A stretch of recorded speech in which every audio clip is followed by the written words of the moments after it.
Welcome to the Erectile Dysfunction Radio podcast, where we tackle the facts, debunk the myths, and provide real solutions to help you take control of your sexual health and confidence. I am Mark Goldberg, certified sex therapist and host of this show. For men who are serious about resolving ED or other sexual challenges, I encourage you to visit the website eiqmen.com. You'll find helpful resources and you can connect with our team or schedule a 15-minute complimentary Zoom consultation. We love working with men and helping people resolve ED, so do not hesitate to reach out. Today's episode is all about the questions I get asked most often, inside and outside the therapy room. These are real concerns that men and couples bring to me every day, especially when struggling with erectile dysfunction, performance anxiety, and the emotional weight that often comes with them. Let's walk through the top 5 questions that I get asked. Question 1.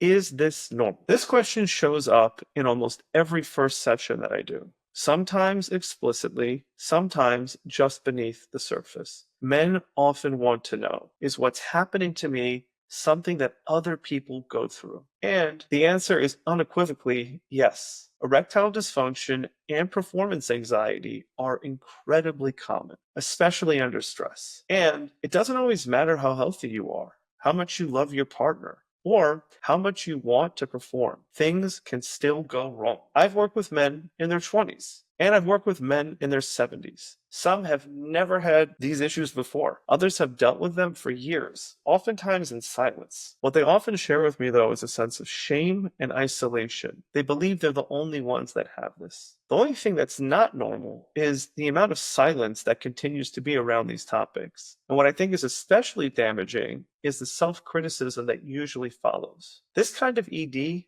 isn't a personal failure. It's a signal or a sign that something in your emotional or your relational world needs attention. And the good news is that signal is something we can work with. Second question I get asked is this in my head or is it in my body? And this is such an important question. The truth is, for most men, the answer is both. Men often show up in therapy after getting a clean bill of health. Maybe the urologist said everything looks fine, or they've tried medication but didn't get the results that they hoped for. That leads to more confusion in most cases, and understandably so, because if your body can function, why isn't it doing what it's supposed to do? So here's what we know. For too long, men have been told that pills, supplements, and devices are the only way to manage and resolve erectile dysfunction. If you are one of the millions of men who know that their sexual function and overall experience is not just physical, EIQ is here for you. Our one-of-a-kind, self-guided e-course is designed to empower you to jumpstart your process of addressing performance anxiety, building confidence, and enjoying sex again. No gimmicks, no pills, just real solutions for men who want them. Try our course today at erectioniq.com. Sexual function isn't just a mechanical process. It is not just pumping blood to the penis. It's deeply tied to your brain, your beliefs, and your nervous system. Stress, shame, and fear all impact arousal, and even small disruptions can lead to a cycle of anxiety and self-doubt that make the problem way worse. On the flip side, even when there is a mild physical factor like poor circulation or hormonal shifts, those issues can be compounded by psychological pressure, especially if a man starts anticipating failure every time he's intimate. Sex therapy helps by mapping out all the contributing layers, from body to brain to relationship. We don't dismiss the physical. We work with urologists and doctors to help us understand that, but we're here to help complete that picture. Third question I get asked is, how do I talk to my partner about this? This is incredibly common and shows up in almost every case that I work with individually. Men oftentimes feel embarrassed or they're afraid to bring it up. Their partners may be left in the dark,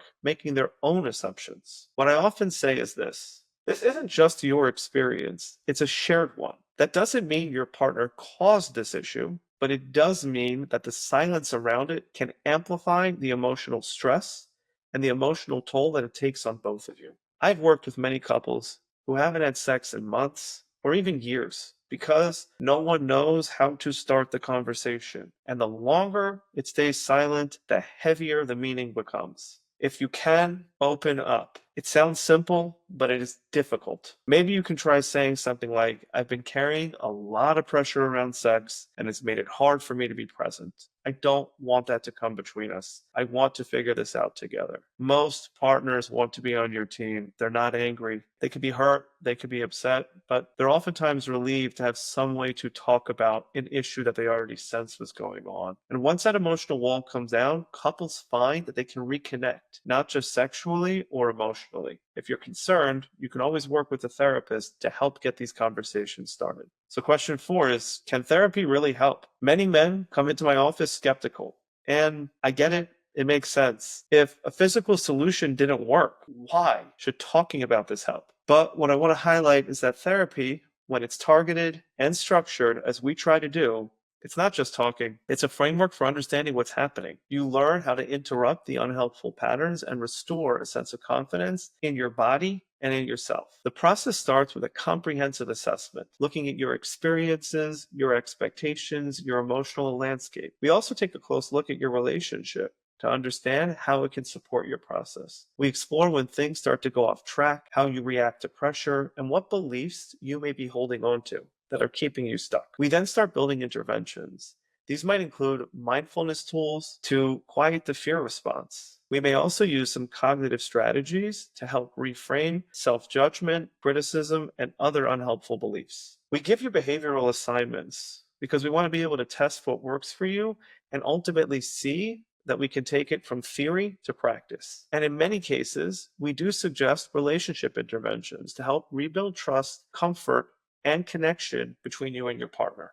I've seen many men go from totally hopelessness to hopeful. It's not immediate, but through steady sessions and being able to learn, experiment, and reconnect with their partners, results will come. The last question I want to bring up is, guys will ask me, will I ever get back to normal? This is often the quiet, emotional question that runs beneath all the others. What men really want to know is, will I ever feel like myself again? Will I be confident, spontaneous? Will I feel connected in the way that I used to be? And the answer is yes, but maybe not in the exact way that you imagine. Part of therapy is redefining what normal means. For some men, it's restoring consistency in their erections. For others, it's about reconnecting with their partner without dread or avoidance. For almost everyone, it's about being able to show up with confidence and presence, even when things don't go perfectly. Sex doesn't have to be rigid or scripted. In fact, that rigidity is often part of the problem. What replaces it is flexibility, communication, and pleasure without performance anxiety